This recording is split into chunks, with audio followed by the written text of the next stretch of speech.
স্বামী স্ত্রী কথা বলার সময় দুইটি ভুল কাজ করলেই আজীবন জিনার গুনাহ হবে। মানে আপনি বুঝতেই পারবেন না আপনি ফ্যামিলি লাইফ লিড করছেন আর আপনার জিনার গুনাহ হচ্ছে।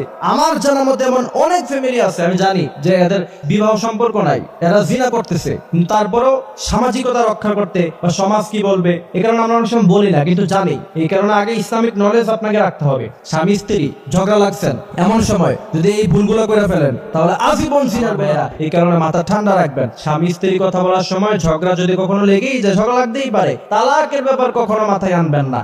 যদি এই ব্যাপারে কোনো কথা বলে ফেলেন তালাক পতিত হয়ে যাবে। আজীবন যদি তার সাথে সম্পর্ক রাখেন জিনার গুনাহ আপনার আমলনামায় উঠবে। দ্বিতীয় নম্বরে যেটা আমরা অনেক সময় জানি না, স্ত্রীর প্রশংসা করতে গিয়ে ভুল ক্রমে অনেক সময় স্ত্রীকে কিন্তু এই কথা বলে ফেলে যে তোমার দেখতে আমার মায়ের মতো লাগে, তোমার এই দিকটা দেখতে আমার মায়ের মতো, ওই দিকটা দেখতে আমার মায়ের মতো।